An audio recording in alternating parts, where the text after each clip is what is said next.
selecionar o que merece ser reproduzido e virar realmente coisas que a gente vai repetir como canção. Esse é o cancionista, tipo esse cara aqui, que é um grande cancionista. Então, eu amo esse trabalho há muito tempo. Então, as músicas dele são... Você não tem certeza se ele está falando, se ele está cantando. É um negócio que dá uma sensação engraçada, em mim, pelo menos, sempre produziu muita... uma coisa diferente, E aí eu resolvi fazer um espetáculo só com essas músicas. Para mim foi um imenso desafio, porque é um trabalho mais de atriz mesmo do que de cantora, e não usa a voz na sua potência óbvia, né? Porque a gente vive uma corrida de cantoras que me dá uma preguiça. Se eu começar a falar isso, posso dormir aqui. Assim. É uma correria, né?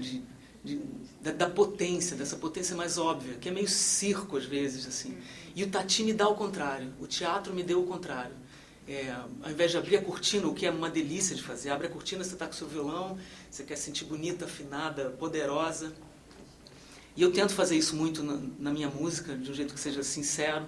Só que no teatro, né, nesse espetáculo do Tati, eu começo com um pé, eu boto um pé em cena, e eu sempre penso, por que eu fiz isso? Vou ter esse pé aqui, agora eu vou ter que entrar. E aí, a abertura é o tempo todo esse personagem dizendo como é difícil começar. Então, na música, na minha profissão, eu quero começar muito bem, dar uma ótima impressão de cara. E ali eu estou dizendo, nossa, como é difícil começar, eu estou com medo. Então isso para mim foi fascinante. Foi um risco enorme, foi um negócio que eu mesma não esperava quando começou e que causa em algumas pessoas essa surpresa que a gente está falando aqui. Mas antes de mais nada, eu fiquei muito surpresa daquilo ser possível de acontecer. E de me tirar de um lugar onde todo mundo já mais ou menos me conhecia. Porque eu costumo dizer que a minha especialidade é decepcionar os meus ouvintes, assim, porque quando a música Catedral estourou, que foi como eu apareci, já na entrevista seguinte os caras diziam, e aí, Zélia, teremos outra Catedral? Eu dizia, não. E aí quase que terminava a entrevista. Como não? Não, eu adoro essa música, eu sou grata a essa música, mas eu quero fazer outras coisas, né? Há outras coisas para a gente fazer, assim. Então, acho que a minha vida de um tempo para cá tem sido essa decepção profissional, assim, e o máximo que der consciente de que eu não vou ter controle sobre o resultado. Quer dizer, se eu estou plantando um fruto desconhecido, eu não posso querer as coisas de sempre. E esse dia a dia a gente se policia para também não ficar ressentido, já que eu escolhi um caminho que pode parecer mais árduo. Mas ao mesmo tempo acredito que muito delicioso. Assim, é uma coisa que você prova sem saber que você tinha plantado. Eu acho que é legal essa...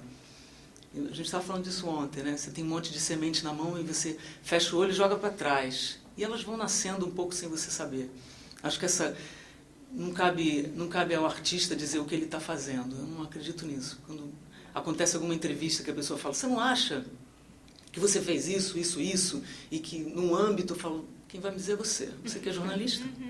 Né? O meu trabalho é fazer. E com erros, obviamente, acertos, e tentar estar inteiro lá em cima é muito difícil, porque você conquista um certo sucesso e você não quer abrir mão dele. É isso que a gente vê todo dia, nossos colegas. E eu compreendo, tenho compaixão, porque é a minha história também. Mas você tem que abrir mão, porque essa roda gigante vai rodar o tempo todo. E o que você vai fazer quando você estiver aqui embaixo? É isso que me preocupa. E foi nessa hora que eu fui procurar esse outro trabalho do Luiz. E tudo que eu procuro, fora do que é o meu principal, que seria compor com meus parceiros e dar andamento à minha vida autoral como cantora e compositora, que foi o que me revelou para as pessoas. Mas eu espero abrir isso e fazer coisas que ninguém está sabendo e que um dia alguém saiba. Eu aprendi na minha análise que quem canta, canta para alguém. Eu estou sempre cantando para alguém. Às vezes esse alguém não ouve, mas... mas eu estou sempre cantando para alguém. Aí eu queria terminar aqui. A gente veio conversando no táxi, a gente não preparou nada, né? Uma safadeza, mas a gente veio para esse freestyle aqui, assim, a gente veio se jogar aqui. Então eu queria só falar para vocês um negócio do Tati, que eu adoro, que eu falo no espetáculo, que se chama felicidade, que é assim, não sei por que eu estou tão feliz, não há motivo algum para ter tanta felicidade, eu não sei o que foi que eu fiz, se eu fui perdendo o senso de realidade, Um sentimento indefinido foi me tomando ao cair da tarde. Infelizmente era felicidade. Claro, não acabou não. Claro que é muito gostoso, claro, mas claro que eu não acredito. Felicidade assim, sem mais nem menos, é muito esquisito. Não sei por que eu estou tão feliz. Preciso refletir um pouco e sair do barato. Não posso continuar assim feliz, como se fosse um sentimento inato. Sem ter o menor motivo, sem uma razão de fato. Ser feliz assim é meio chato. E as coisas nem vão muito bem, eu perdi o dinheiro que eu tinha guardado. E para completar, depois disso, eu fui despedido, estou desempregado. Amor, que sempre foi meu forte, não tenho tido muita sorte. Eu estou sozinho, sem saída, sem dinheiro, sem comida e feliz da vida. Não sei o que foi que eu fiz para merecer estar radiante de felicidade. É mais fácil ver o que eu não fiz. Fiz muito pouca coisa aqui para minha idade. Não me dediquei a nada. Tudo eu fiz pela metade. Por que então tanta felicidade? E dizem que eu só penso em mim, que eu sou muito centrado, que eu sou egoísta. Tem gente que põe meus defeitos em ordem alfabética e faz uma lista. Por isso não se justifica tanto privilégio de felicidade, independente dos deslizes. Dentre todos os felizes, sou o mais feliz. Peço a todos com licença, vamos liberar o pedaço. Felicidade assim desse tamanho, só com muito espaço.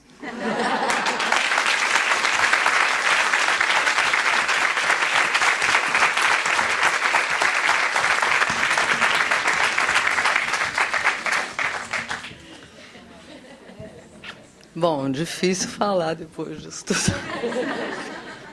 Tentar aqui entrar com a minha felicidade. A minha arte é um pouco diversa, porque eu sou diretora de ator. Eu nem falo diretora de teatro, porque é um pouco diferente. Eu sou mais... meu trabalho está dentro de uma linha que se diz pedagógica dentro do teatro, que tem essa coisa da pedagogia, porque os diretores que estão dentro desse caminho da pedagogia são os diretores que trabalham diretamente com o ator e que têm nesse trabalho da direção do ator o centro da sua arte e não o espetáculo. O espetáculo ocorrerá, acontecerá naturalmente, organicamente, mas ele não é o foco. O foco é o trabalho com o ator. Então, eu, dentro dessa linha de trabalho, eu tenho um mestre, tenho alguns mestres, mas tenho um mais determinado, que é Jerzy Grotowski, que é algumas pessoas devem conhecer, um diretor polonês. E ele, nessa coisa do trabalho com o ator, ele coloca o foco, a atenção do trabalho para a questão da autoexposição, da importância da autoexposição para o ator. E a arte do ator é uma arte muito difícil, porque não tem objeto fora do sujeito, né? Não tem suporte. O suporte é o próprio sujeito. É o seu corpo, é a sua respiração, é a sua voz, é o si mesmo, é ali que se instala a obra. A obra é a arte da presença. Então, se o ator chega nessa condição, nesse lugar de ser um artista criador, não só intérprete, mas criador, no sentido de que produz obra de arte, essa obra é a sua presença no espaço. Então, isso é muito difícil, né? Porque não tem suporte fora e o sujeito tem que dar conta de uma quantidade de elementos complexos.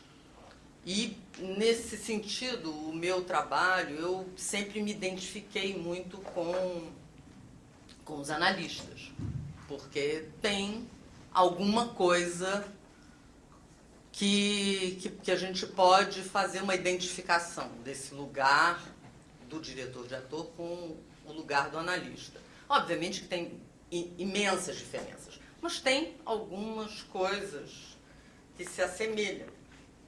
E por isso eu me interessei sempre pela psicanálise. Nunca estudei psicanálise, não sei nada no sentido do conhecimento mais acadêmico, sei da posição de analisanda, porque fiz 35 anos de análise, então, né, muito tempo. Né?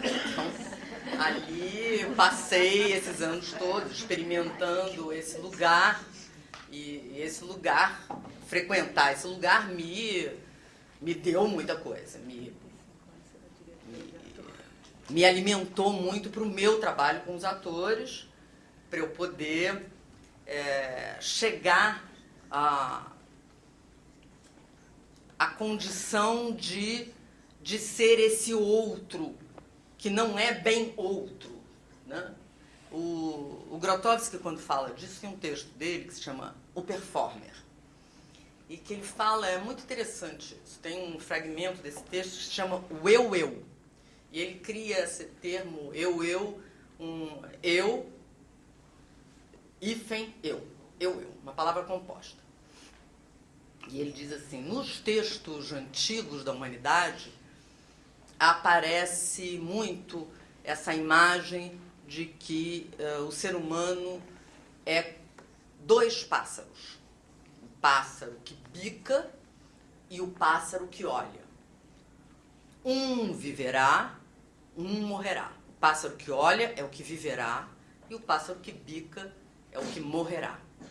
E ele começa a trabalhar sobre essa imagem do pássaro que bica e do pássaro que olha.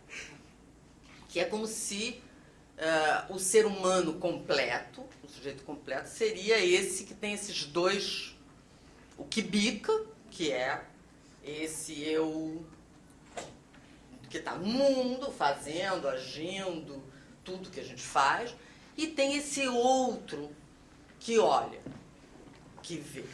E ele diz que normalmente a pessoa tem só muito vivo em si o pássaro que bica. E o pássaro que olha, normalmente não vê nada, não está cego, está abatido. E ele diz, então ele está falando do performer, que não é exatamente o ator, é o performer, ele está falando de um performer arcaico, como se fosse o ator originário, o ator lá, o primeiro ator, o performer do ritual, não é exatamente o ator do teatro de hoje, mas que seria, digamos, um ancestral do ator, esse performer. Ele diz, e esse cara, para ele traçar essa ligação eu, ele precisa do auxílio de um mestre. Esse mestre, esse teacher, que ele chama de teacher, é o cara que vai sustentar essa ligação eu, enquanto ele sozinho não pode sustentar a ligação eu. E esse teacher vai fazer as vezes desse eu que olha. E lá na frente, quando essa ligação já estiver sido traçada, ele pode prescindir do teacher, ele pode seguir sozinho. E acho que isso, para mim, sempre pareceu muito com a circunstância do analista, do analisando, até porque tem essa coisa do que olha, né? A situação ali do divã, do outro, desse outro, que não é exatamente um outro, né? E então eu estudando, esse texto do Grotowski, eu já estudo ele há 25 anos, é um texto curto de 2 páginas, mas eu leio, releio. Texto, sim, rapidamente se lê. Mas esse texto dele é um texto realmente surpreendente, porque como textos que dizem, né? Eu não sei, mas dizem que na antiguidade existiam textos que eram escritos, mas que existiam vários textos dentro daquele texto, que era todo em camadas, e que, na medida que você ia lendo, ia surgindo outro e outro ali por dentro, inesgotável.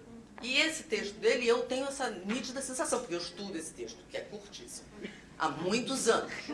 Traduzi, estudo, dou aula sobre...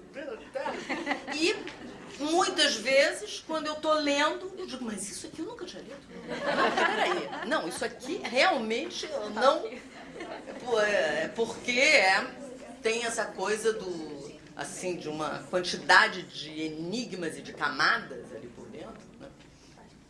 E uma delas é essa do eu. Então, eu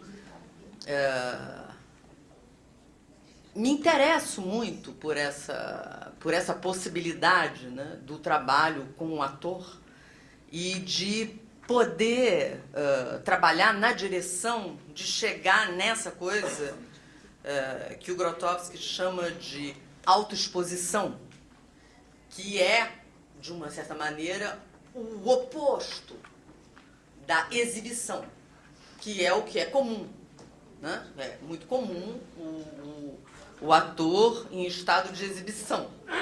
E o ator em estado de autoexposição já é uma coisa mais rara de se ver. E eu, a respeito dessa coisa da autoexposição, eu gostei muito de uma entrevista que eu li do Philip Seymour Hoffman, quando ele fez aquele filme Capote, que ele ganhou o Oscar. E ele... lógico, né? Depois de ganhar o Oscar, tem milhões de entrevistas, todos os jornais do mundo. E uma entrevista em que o cara perguntava para ele: mas como é que é o seu trabalho de ator? Como é que você trabalha? Como é que é o seu processo? Ele disse: eu trabalho com a autoexposição impiedosa. E eu acho que quem não trabalha assim não é ator, é mero assalariado. Sim, radical, né? Mas eu acho muito interessante essa fala dele, porque além da autoexposição, que já é, ele ainda coloca o impiedosa, né? E eu vejo assim que os grandes atores, eles são realmente impiedosos consigo mesmos. E acho que precisa ser. Porque tem alguma coisa, tem uma... como eu entendo, né, como eu vivo a coisa da arte na minha vida.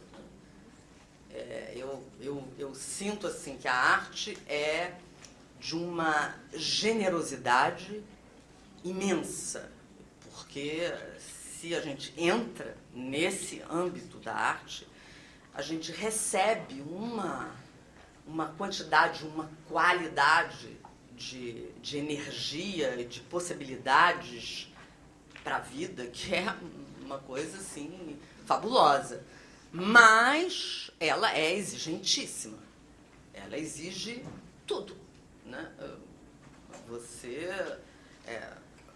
para ser artista, tem que ter uma espécie de casamento com a arte. Você casa com ela e você tem um compromisso, né? Você faz os seus votos ali, né? E tem essa dedicação, essa entrega, né? E essa coisa que eu, quando trabalho com os atores, eu pensei nisso com essa coisa do educar o olhar, né? Educar o olhar. Que eu digo muito para os atores que um ator precisa aprender a amar a dificuldade. Amar verdadeiramente a dificuldade. Querer, desejar. Porque a dificuldade é a mãe da qualidade. Não tem qualidade que não venha diretamente da dificuldade. Então, e é muito, acho que muito difícil nessa cultura contemporânea, digo assim, para os atores muito jovens, né? Às vezes eu dou aula de interpretação também, além de ser diretora, então eu trabalho com atores muito jovens, gente de 21, 23, 25 anos. E quando você vai propor que o cara que é habituado a toda a má facilidade, a querer a facilidade em tudo, que eu digo, que eu implico com os alunos, que eu digo tudo é todinho, é não sei o quezinho, é meinha, quentinho, confortável, macio, tudo é assim, tudo inho. E aí você diz pro cara, olha, mas você vai ter que aprender a amar a dificuldade, amar o que é duro, o que é árduo, o que dói. Eu digo, porque tem que doeu. Estava doendo algum lugar do corpo quando você fez aí a partitura? Não, então não. Tem que doer, dói aí, tem que doer, tem que... Porque se não doer, não está acontecendo nada. Não é possível. Então, acho que tem essas questões aí são muito belas, né? São interessantes, são belas, são provocantes, né? Acho que tem essa questão do tempo que você falou, que acho que é muito... você começou falando da coisa do tempo, lá do teu triângulo, que é muito bom aquele triângulo, gostei muito do triângulo. E ali no centro do triângulo tem o tempo, né? E eu pensei na coisa do Tarkovsky, porque o Tarkovsky tem aquele livro maravilhoso dele que chama Esculpir o Tempo, que ele considera que a arte dele, do cinema, aquele cinema espiritual dele, aquele cinema inacreditável que ele fez, que ele deixou para o mundo, que esse cinema dele era isso, era esculpir o tempo. E que coisa mais fabulosa, né? Essa hipótese, essa possibilidade, mas que eu acho que não é só no cinema, né? Eu acho que a arte tem essa missão, talvez, e essa possibilidade, essa hipótese de poder esculpir nessa matéria imaterial que é o tempo. O tempo, a gente não agarra ele, mas ele está presente ininterruptamente, poder esculpir nele, isso é maravilhoso, né? E aí o ator, esse cara, né, que esculpe com a sua própria presença no espaço, né? É isso que eu tenho a falar.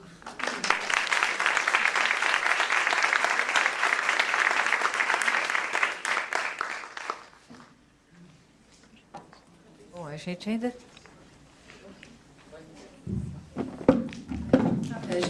tem bastante tempo para vocês falarem, então eu vou provocar para falar um pouco mais, tá?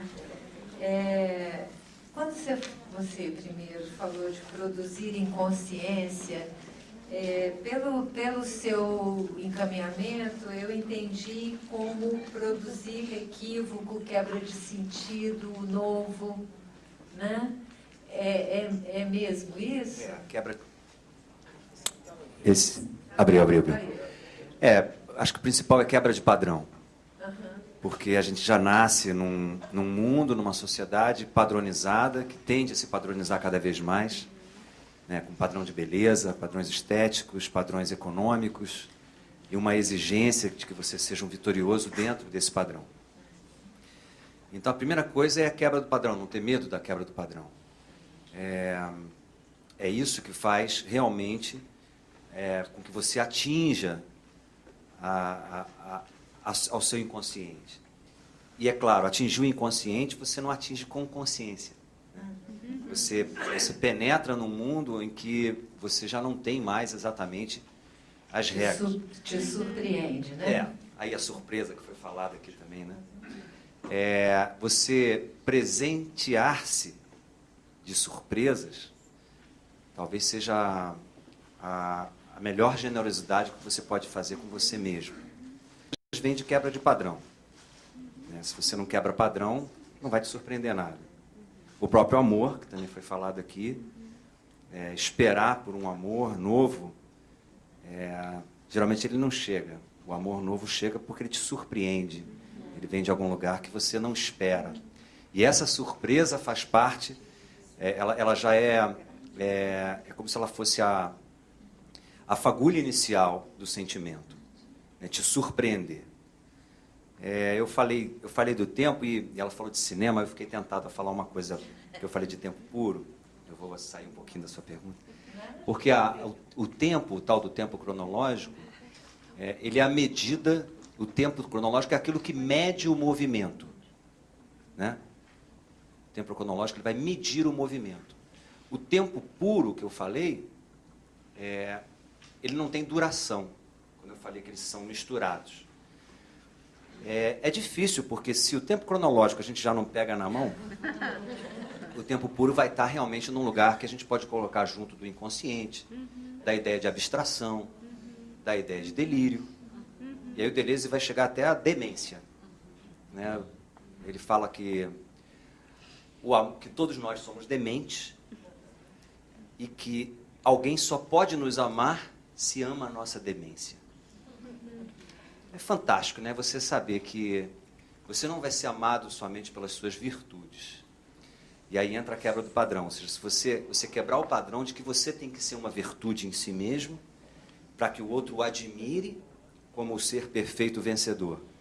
Então, a quebra do padrão na sua caminhada ao amor, né, ela é muito importante, porque o outro tem que se apaixonar pela sua demência, pela sua incapacidade, pela sua idiotice. Dizer isso já é incrível, né? Por isso a oralidade é tão importante, né? Por isso há debate. O debate é maravilhoso, porque nem a gente sabe o que a gente vai falar, mas aí começa a falar e aquilo vai te movendo a alguma coisa nova. Porque nós estamos quebrando um padrão aqui também, porque a gente também não é debatedor profissional. E acho que a gente aceita isso por uma necessidade de renovar o amor. Eu aceito esses desafios, porque a quebra de